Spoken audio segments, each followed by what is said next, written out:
నమస్కారం, welcome to I dream. నేను మీ విజిత. ప్రస్తుతం మనతో పాటు ఉన్నారు ప్రముఖ జ్యోతిష్యులు డాక్టర్ గుండెపూడి శివసుధీర్ శర్మ గురూజీ గారు. ఇప్పుడు గురుగారితో మాట్లాడి మరిన్ని విషయాలు తెలుసుకుందాం. నమస్కారం గురుగారు. శ్రీమాత్రే నమః, శ్రీ గురుభ్యో నమః.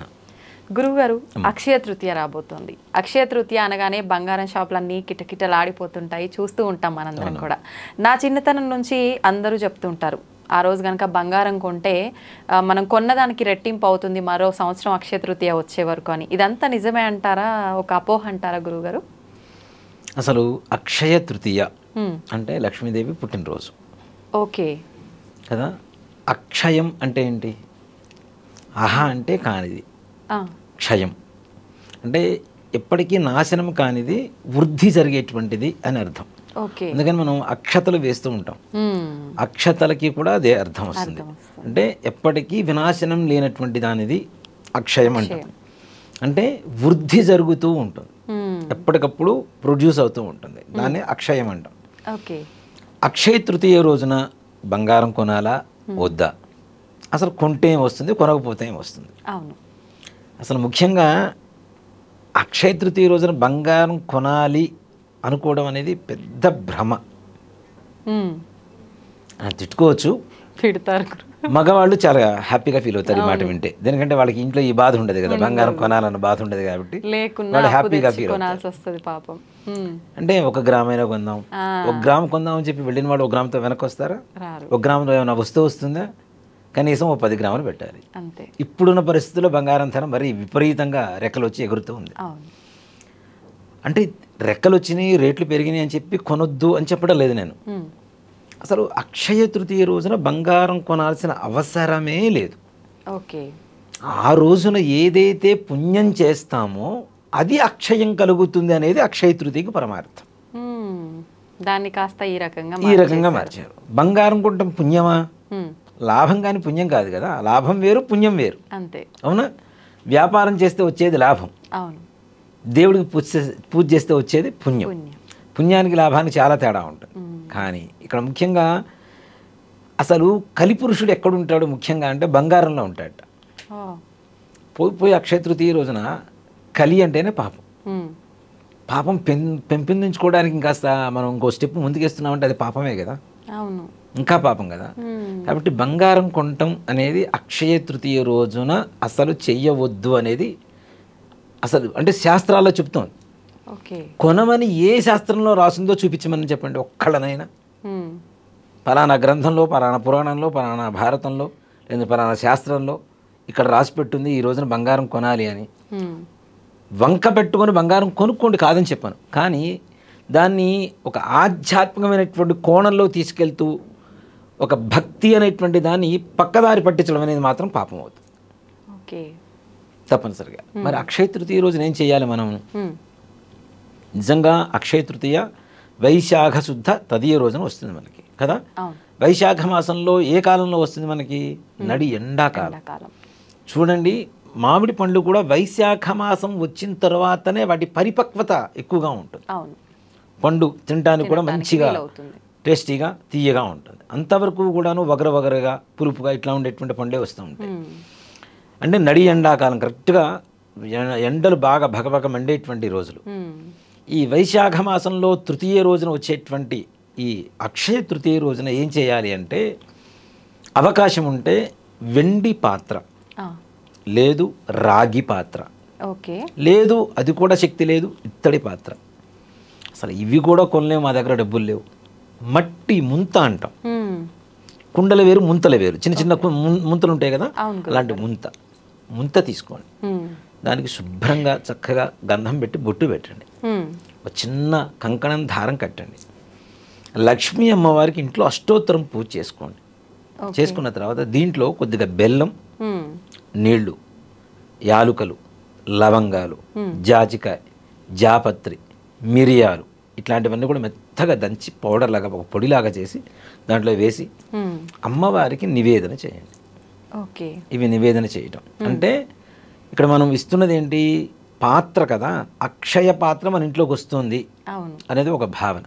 అలాగే ఈ అక్షయ పాత్రని పానకాన్ని ఏం చేయాలి అంటే, ఎండాకాలంలో ఎవరికైతే తాపం తీరుస్తామో ఆ పుణ్యం అక్షయం అవుతుంది అనేది శాస్త్రం.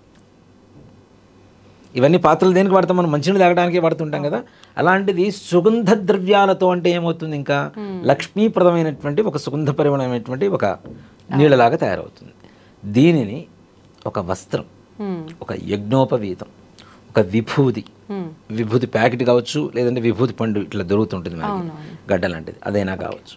తర్వాత పసుపు, కుంకుమ, దీంతో పాటు ఒక 2 మామిడి పండ్లు, సీజన్ కూడా అదే కాబట్టి. దీంతో పాటుగా తాటాకుతో విసన కర్రలు తయారు చేస్తుంటారు. అంటే విసన కర్ర అంటే ఇప్పుడు జనాలకు ఎవరు కూడా చాలా మందికి తెలియదు, కానీ హ్యాండ్ ఫ్యాన్ మాట చెప్పానంటే విసన కర్రలు. ఇవన్నీ ఈ అక్షయ పాత్ర, ఇందా మనం చెప్పినటువంటి పాత్ర, ఇవన్నీ కూడాను ఒక బ్రాహ్మణ్ ఇంటికి పిలిచి చక్కగా కాళ్ళు కడిగి ఆయనకి ఆ వస్త్రాలు ఇచ్చి అవి కట్టుకున్న తర్వాత మనం ఇచ్చినటువంటి ఆ నీళ్ళు ఏవైతే ఉన్నాయో, పానకం ఏదైతే ఉందో చక్కగా తాగిచ్చి ఆయన చేతికి గంధం పోసి విసనకర్రతో విసిరి చక్కగా యజ్ఞోపవీతం, విభూతి ఆయన చేతిలో పెట్టి, చేతనైన దక్షిణా తాంబూలాలు పండుతో సహా ఆయన చేతిలో పెట్టి ఆయన ఆశీర్వచనం తీసుకోవడం అనేది అక్షయ తృతీయ రోజున చేయవలసినటువంటి పని. దానివల్ల ఏమవుతుంది, మహావిష్ణు స్వరూపస్య బ్రాహ్మణాయ అని చెప్పి చదువుతున్నాం. అంటే మహావిష్ణు ప్రీతికరమైనటువంటి వాళ్ళు ఎవరు? లక్ష్మీదేవే కదా.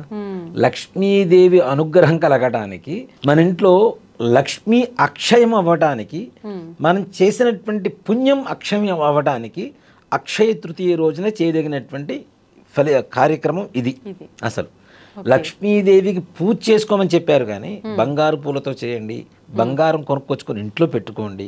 నిజంగా ఓ మాట చెప్పాలి అంటే, అంత అక్షయం కావాలి, నాకు డబ్బే బాగా కావాలి అనుకుంటే కొత్త బంగారం కొనాల్సిన పని లేదమ్మా. బంగారానికి అంటు అనేది ఉండదు ఎక్కడా కూడా.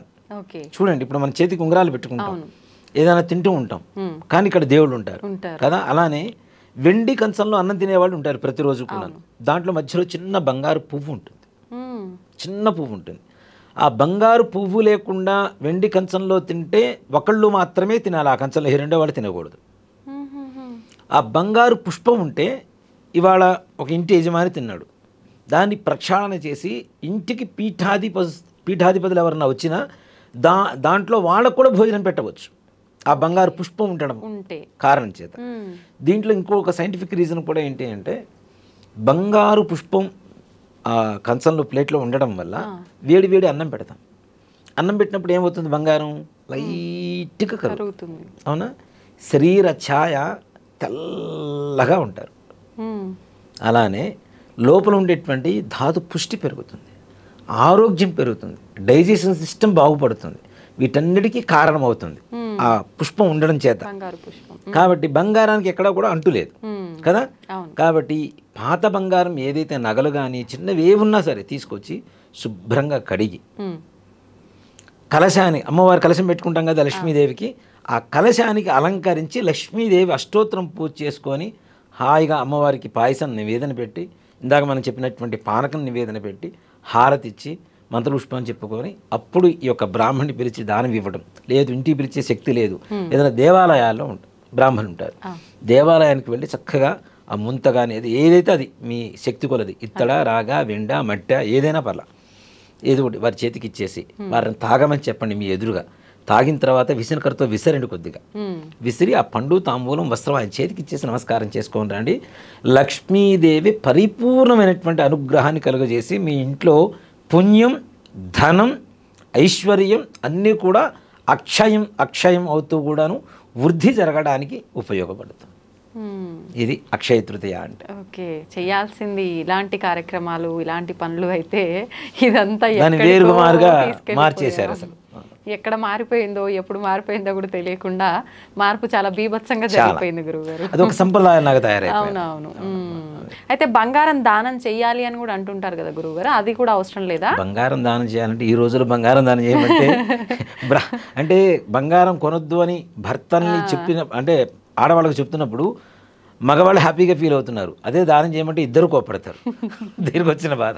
బంగారం దానం చేయడం అనేది మంచిది, కానీ చేసే పరిస్థితి ఈ రోజుల్లో లేదు కదా. ఉన్నవాళ్ళు అయితే చేయవచ్చు తప్పనిసరిగా. దీని బదులు ఇంకా లేదు బంగారం ఇవ్వలేని వాళ్ళు, మన మంచి గుమ్మడికాయ ఉంటుంది చూడండి, ఎల్లో కలర్లో గుమ్మడికాయ, అలాంటి గుమ్మడికాయ దానం ఇవ్వండి.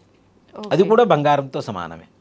లేదు గంధపు చెక్క దానం ఇవ్వండి, అది కూడా బంగారంతో సమానమే. కాబట్టి ఇవి చేయటం వల్ల కూడా మంచి ఫలితం వస్తుంది. ఓకే, చాలా మంచి విషయాలు తెలియజేశారు గురుగారు. అలాగే అక్షయ తృతీయ అనగానే చాలా అపోహలు అవన్నీ క్లియర్ అయిపోయాయి ఈ వీడియోతో. థ్యాంక్ యూ గురుగారు. శ్రీమాత్రే నమః. శ్రీ గురుభ్యో నమః.